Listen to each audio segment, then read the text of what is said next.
But Airbnbs now, you guys do Airbnb? Nothing right now. We have no current regulation on Airbnbs. It's been discussed at the council level for a little bit, but nothing's been pushed down to say that there's need for it at this time. Okay. Washington County does, but so that's anything unincorporated, but the city itself does not regulate those. All right, go ahead. Was there more people now? There's two people. Okay. Sorry if you're just joining us. We had a little IT technical difficulty. Just kind of going through just opening this up for discussion, but basically how the process will work is I'm going to run through these topics and the general business licensing and the general privilege business licensing regulations, and we will take questions at any time. You can just raise your hand on Zoom and we'll get to you. So to get back to where we left off here, as I was saying, business definitions, there's confusion on that. So we don't know if you've run into situations where you've run into, a similar situation that needs more clarity. These are kind of the things that we're looking at. That's kind of general idea. So existing businesses, if I'm going to buy a business from you, you're selling one business to another person. What does that look like? And what are the regulations on how you can operate and what's required, timeframes, all that kind of stuff. Application process and approval process. So if you're here and if you have a business, you know how it works. You've applied. We want to know, maybe not so much from it may not affect the code standpoint so much, but there may be possibilities to write into code on how you apply and when the provisions of, when the inspections occur and when you can actually start operating, those kind of things. We want to make it more friendly, right? This whole process is about being business friendly. What does that mean to you? We have laws, we have fees, et cetera, but what would make it easier and friendlier for you from a code perspective, how we regulate it, right? Then you've got payments, penalties, if you've paid your business license, generally speaking, that's an annual business license, lasts for 12 months. Then it goes into a grace period of 60 days, and then you're hit with a penalty after that if you don't pay, which is a 50% penalty. I'm gonna take it that probably everyone says they would like a lower penalty, but so those kind of things are kind of inherent. Like we understand less money is better for you, but we're looking for what makes the process easier, right? So moving on to, before I go on to Title V in the privilege aspect of these licenses, what kind of questions or comments or opportunities for our code to get better do you see? Does anyone have anything? Any bad experiences that where someone told you, this is the law, this is what you got to do, these are the rules, sorry, tough luck. Like, I don't know over the years if you've ever encountered that kind of thing. No, anybody online? No. Okay, go to chapter 5 real quick. Yeah, go ahead. I don't personally, but I have a manicurist who lost her lease at her current location. She had another location and she's not somebody to let things slide. So she called and I don't know if it's under this one or not, but she called several different times and got several different answers from different people. And so it ended up delaying her getting her new business. And at one point when she called, they wanted her to come down and fill out some paperwork and have some paperwork filled out. And she said, would it go faster for my transition if I come down there and I fill it out? And I said, yes, of course. It was probably like 3:30. So she rushed down there. They closed at 4 and nobody mentioned at 3:30, hey, by the way, we close at 4 and she's there at 4:15 thinking that she's gonna get this done. Sure. And so and I don't know all of the exact processes that she had to do, but all the red tape that she had to go through and people were not giving her consistent answers, delayed her going from the place that she got kicked out to her new business. Gotcha. So that's good just an feedback. example. Yeah, that's a little bit more probably on our process and customer service side of things, other than what we can actually write into the code and to, as far as the law, but I appreciate hearing that. And yeah, sorry I had such a bad experience with that, but yeah, that's important to know. So thanks. I don't want her upset when she's doing my nails, Yeah. I think that's a classic problem with government. You guys are a government too. Sure. Is, calling and getting different answers from different people, not consistency, Yeah. And that's a classic problem with government. I mean, Sure. you've heard that for eons. Sure. Yeah. Yeah, no, that's something that we hope to avoid. And I know over the last couple of years, our work with business licensing, with development services and fire and PD and environmental control, we're all trying to get on the same page. It's been a slow process, but I think it's better now than it was a few years ago when I started. But it's good to hear that stuff because we know we can always get better at it, you know? Yeah. So, I just have a comment. yeah, I can say that, what's it called, Excella? It's been kind of helpful. I've had multiple problems with it. sure. But there's like a place where you can email, almost like a help desk or something. Uh-huh. And like that'll trigger them to open up a work thing. Yeah, service And request. yeah, Mhm. and that's been really helpful Good. because I don't have to call back again and get another person on the phone and explain the whole situation or whatever. So that's been really helpful. So Good I to don't know. know if that's something new. Yeah, it is, if you're using ServiceNow through the website, Yeah, what you're referring to, yeah, that is fairly new. It's May 1st is when that was implemented. So that's definitely it's a step towards, trying to get more consistency and right. And then it's in writing, exactly, which is helpful for everyone, right? Yeah. for sure. So- Again, before I jump to the next slide, like this is the whole intent of this is just to basically share your thoughts, if you have any, on, what could be better, what would make your life easier as far as applying, paying your fees, renewing your license. And if you don't think of something now, but something dawns on you later, you can always email it to us too. I'll make sure you guys have the email and you can share that information. Because it's not like today's your last chance, right? We want to keep this an open dialogue and you can share it with your other people that own businesses as well. So yeah, Title V. So this is even more whittled down, right? Because as we go through this process, like tomorrow we'll be talking about alcohol licenses, gaming licenses, and tobacco paraphernalia. Those are all specific privilege licenses. Next week, we jump into special events, mobile food vending, sidewalk vendors, massage establishments, all that kind of stuff. So very specific, detailed stuff. This is very broad at this point. And as I mentioned, privilege licenses are generally alcohol, secondhand dealing, things like that. They require a background check. They require council approval in many cases. So they're a higher threshold to getting in and to breaking into those, to getting approved for those licenses. Basically, I don't know if anyone in this room has a privileged license. Okay, you do? Yeah. And so if you have any thoughts or concerns on how your process went, I don't know if you've only done it once or if there have been multiple times. If there's anything that you want to share, that's great.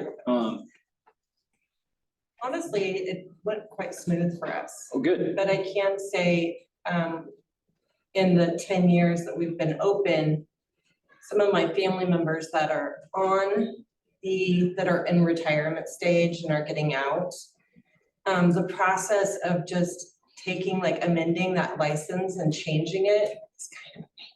Okay. Can you elaborate a little bit? Just like too much paperwork? Is it a delay? Is it a time frame thing? Is it Yeah. anything it is. specific? Yeah, it's time frame. It's having to go see counsel again. And I'm Sure. like, the business isn't changing. It's just 2 people are dropping off the license. Gotcha. Okay.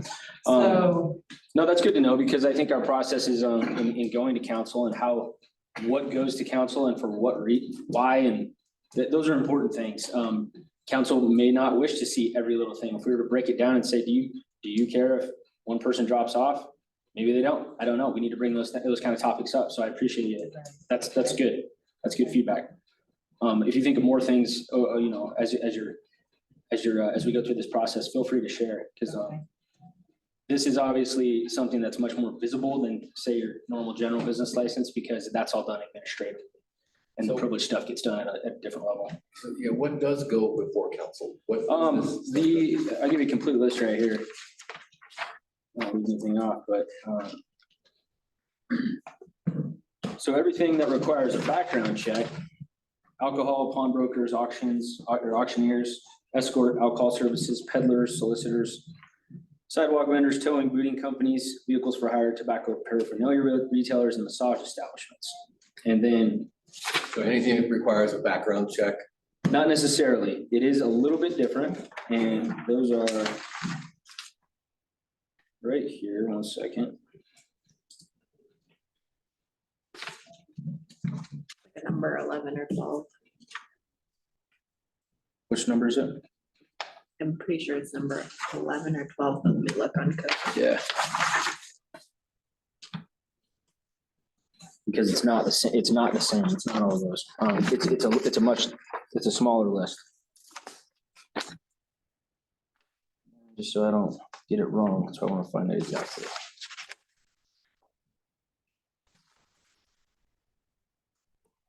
While you're finding it, It is 5.05008.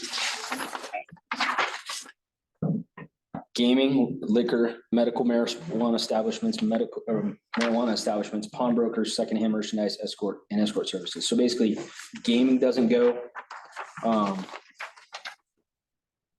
And peddlers don't go don't go before. council. Sidewalk vendors don't go before council. So there's a handful. Okay. That don't actually go. And why it's like that, I don't really know. It was written, 25 years ago. And that's kind of the process here. Like, why do some of these go and some of them don't? Yeah, because I was We're kind of reevaluating I was everything. in a meeting a week ago or so, and there was gaming in there, but it was part of Gaming does. Harris. Yeah. Gaming does go in there. Gaming goes. I would think so. Yeah, exactly. So I have a question and Yeah. will not pertain today. Yeah, shoot. We had a swap meet. Mhm. I do own a business, I'm licensed, blah, blah, blah. And we had a swap meet as a special event. Mhm. And we almost got shut down Mm. because we did not have the right permit for it. Gotcha. Maybe because it was, it's a swap meet, so it was obviously used goods, right? Yeah. So basically what happens with a special event, you would have, there could be certain things, like you could have alcohol at a special event, right? Well, if you don't have an alcohol license, you need to be approved to have that. You either have to have the permit to bring somebody that does have an alcohol license in, or you need to get an alcohol license yourself, which would take a lot longer, right? Right. It's the same for secondhand dealing. Secondhand dealing is selling used goods.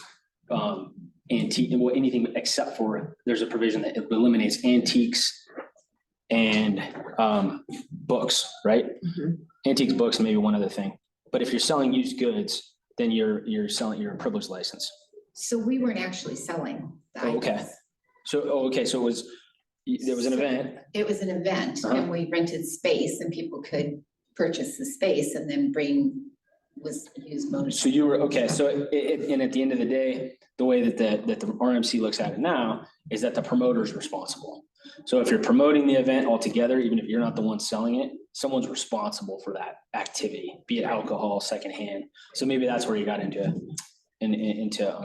Yeah, some so confusion. I got this letter Mhm. that said that it was regarding an unpermitted privileged activity. Yeah, and that's exactly what it was then. I'm more than happy to look into it after this, or was this fairly recent? Yeah. Okay, yeah, we can talk about it for sure. We can kind of explain how it works. Okay. Yeah. And then going forward, like, next Tuesday or next Monday, that's a big topic of discussion, is special events. So if you're interested in that, Oh, yeah. please join on that one, but. Oh, I'll be here. Again, this is a very broad subject matter tonight. Just trying to break the ice with everybody and, What businesses require work cards? off the top of my head, Adult Interactive Cabaret do. There's a whole list here as well. And we don't deal with work cards as much in our office as we do refer the people over to PD who get the work cards. So let me pull it up right here.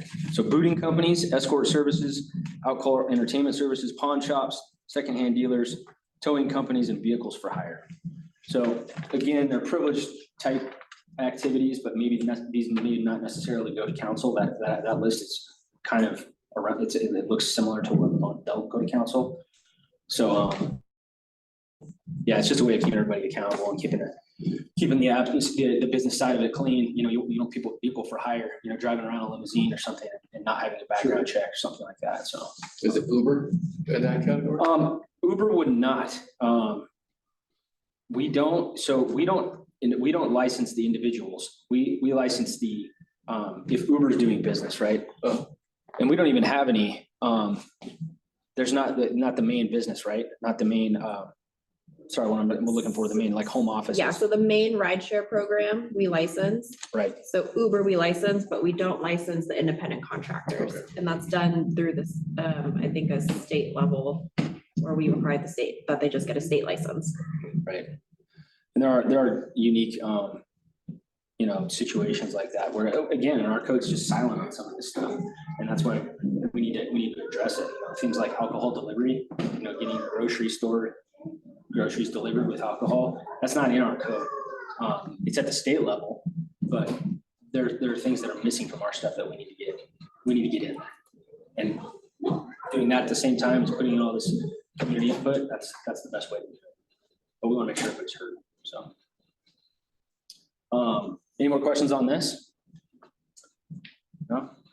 So basically, I just have for next week, you can change the slide, or for tomorrow's meetings, if you do want to come, alcohol, gaming, and tobacco, I would expect that meeting to probably be a pretty good amount of time spent specifically on alcohol. I can't imagine there's going to be too much concern around gaming or tobacco, but I could be wrong. So if you are interested in coming back tomorrow afternoon or tomorrow night, we'll be here and we'll dive deep into alcohol and cabaret licenses and the types of alcohol licenses in the city. And Sorry. no, that's fine. Go ahead. That was another thing.